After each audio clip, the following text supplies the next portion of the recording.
पति को हालात बनाई। नारा तकबीर, नारा तकबीर। जमीयत उलमा इस्लाम कायदे जमीयत हज़रत मौलाना फज़लुर रहमान छा खपे तव्हां चवंदो अमन खपे छा खपे असां सिंधियुनि खे छा खपे शिकारपुर वासियुनि खे छा खपे अमन जे दुश्मननि ते धारे लॻे सखारनि ते धारे लॻे सभु रस्तनि ते हाणे मां दावत ख़िताब जे लाइ गुज़ारिश कंदुसि। दादी साईं गाग में रुवियो नारो ॻाल्हि इहा आहे त सूबेदार बि चवंदा मजबूर आहे, एसपी बि चए थो मजबूर आहे।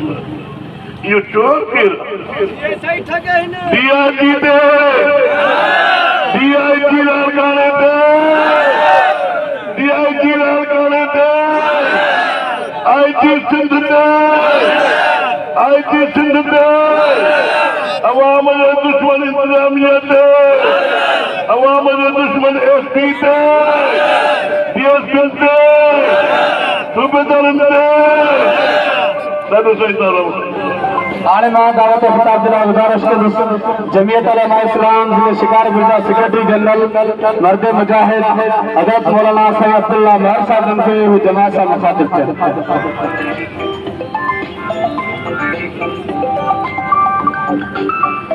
नहमदुहु व नुसल्ली अला रसूलिल करीम अम्मा बाद फ़अऊज़ु बिल्लाहि मिनश शैतानिर रजीम बिस्मिल्लाहिर रहमानिर रहीम वला ज़िक्रुल्लाहि अकबर सदक़ल्लाहुल अलीयुल अज़ीम।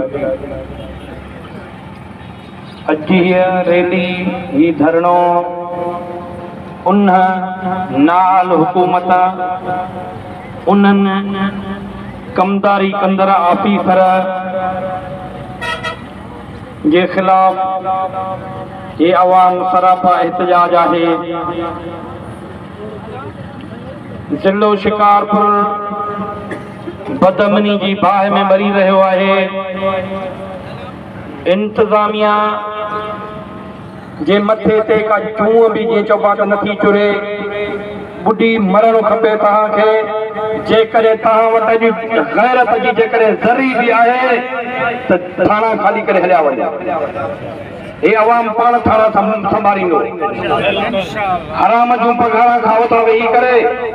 हे अवाम सभई असां इहो मुतालबो था कयूं त पुलिस हिते असां वटि धुर आहे। पुलिस पाथारी धारनि सां मिलियल आहे। जो कुझु शिकारपुर जो बदअमनी में जेको बि किरदारु आहे उहो असांजे हिते ज़िले शिकारपुर में पुलिस जो किरदारु आहे। पुलिस जे करे ई असांजी बदअमनी थी आहे असां वटि। स्टेशन जे साम्हूं अरे ॿुॾी मरण तव्हांखे नथो खपे। पुलिस बीठी आहे उते फुर अरे तव्हां उन्हनि खे बीहाए अवाम खे तव्हां फुरियो था। ॿुॾी मरण खपे तव्हांखे ॿुॾी मरण जो मक़ाम हो अॼु।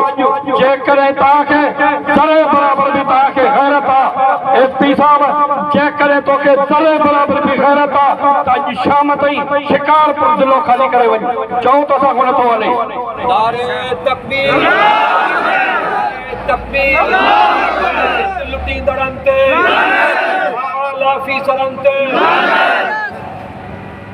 गरीब अवाम खे तव्हां ॿियो त सभु कुझु तव्हां खाई वियो। सभु कुझु तव्हां रोड रस्ता सभु खाई वियो था। गरीब सिर्फ़ अमुन घुरनि था, उहो बि तव्हां हिनखे मुन भाले ॾियो। पोइ तव्हां इक़्तिदारनि ते कहिड़े मुआदा वेठा हो। हिन वक़्त ताईं शिकारपुर मां माण्हू लाश था मिलनि। शिकारपुर में माण्हू मगवी को घर खां ॿिए पंहिंजे इलाइक़े में ॿिया इलाइक़ा त जेके घुमियासीं शिकारपुर जो माण्हू शिकारपुर शहर में आलो फिरी गए रोज़गार धाता बिना तव्हांखे का ॿुधण में बि का ॻाल्हि नथी अचे। तंहिंजे करे असां सॼो अवाम मुतालबो थो करे त इहो सभु कुझु जेको ॾोह कराए थी पुलिस कराए थी। पुलिस जे पहिरे में ॾोह थिए पियो। अॼु असां शिकारपुर धरणो बीहूं था। एसपी साहब खे बि चऊं था जेकॾहिं तव्हां वटि टके जी गैरत आहे त थाणा ख़ाली कयो। हे अवाम पाण थाणा संभालींदो। असांखे थाणा जो असांजे अवाम पाण थाणा संभालींदो जेकॾहिं हिन हथ मां चोरी थिए उनजा ज़िम्मेदार असां हूंदासीं असां को चोरी वठिजो इहो मुतालबो तव्हांखे मंज़ूर आहे हा इंशाअल्लाह थाणा असांजे हवाले कयो हथियार असांखे ॾियो मोबाइलियूं असांजे पुलिस जी मोबाइलियूं असांजे हवाले कयो असां थाणा पाण संभालींदासीं पोइ ॾिसूं त कहिड़ो बदमाश अची करे हिते रोड ते चढ़ी करे माण्हुनि खे फुरे थो जेकॾहिं पोइ फुरंदी उनजा ज़िम्मेदार असां तंहिंजे करे वक़्तु बि काफ़ी थी वियो आहे अञा थोरो शहर ॾे वञिणो आहे जेके मुल्क त चया अल्लाह तबारक व तआला मक़बूल मंज़ूर फरमाए हाणे मां दावत ख़िताब जे लाइ गुज़ारिश कंदुसि जमियत उलमा इस्लाम तालुक शिकारपुर जा नाइब अमीर हज़रत मौलाना सिराज अहमद साहब खे हुमायूं के अचनि बिस्मिल्लाहिर रहमानिर रहीम सभिनी दोस्तनि खे ख़बर आहे त असांजे इलाइक़े जी ख़ासि तौर ते शिकारपुर जी छा हालत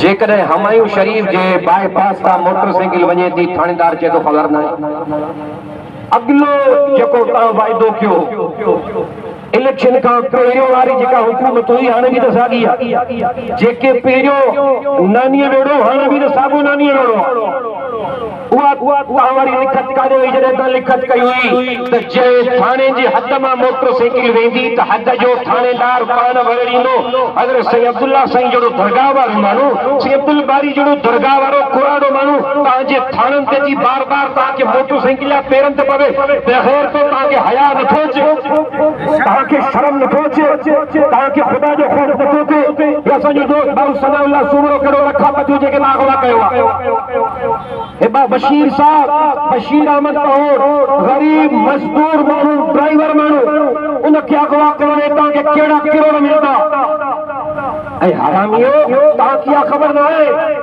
इंसान ज़ात जी कहिड़ी अहमियत आहे हुज़ूर अकरम सल्लल्लाहु अलैहि वसल्लम जो काबे जे साम्हूं बि फरमायो ए काबा मां मञा थो त तूं अल्लाह जो काबो आहे सॼी दुनिया जे क़िबलनि जो सरदार आहे पर मुंहिंजे हिकिड़े उम्मतीअ जी इज़त तो अल्लाह जे काबे खां बि मथे आहे अच्छा हालत मुसलमाननि जी कातिल सां पुठो वियो आहे जीअं दुर्बे खे क़ुर्बानीअ वारे ॾींहं ते बकरे खे तव्हां सील ॾींदा हो इहे नौजवाननि खे सील ॾिनी वञे थी उनजी ज़ाल उनजी अमड़ घर वेठी आहे त ॼाण सब्जी वठी आया चांवर वठी आया ॼाण शाम 500 रुपया कमाई ईंदा पोइ असां इस्पताल वेंदासीं पोइ बुखार जी ॿारनि जे लाइ दवा वठी ईंदासीं इहा हालत आहे तव्हांजी जेकॾहिं तव्हां असांखे अमन नथा ॾियो जेकॾहिं तव्हां असांखे नथा संभाले सघो तव्हां साईं अब्दुल्ला साहब वारे लाइ नथो आया थो तव्हांखे गैरत जो ज़रूरु बि आहे तव्हां हथु ख़ाली कयो तव्हां पोस्टूं ख़ाली कयो असां हिते पंहिंजा आलिम तालिब भर्ती कयूं था जो 20 सालनि जा पुराणा माल तव्हांजे बंगलनि मां खोटाए न कढायूं असांजो नालो बतलाइजो।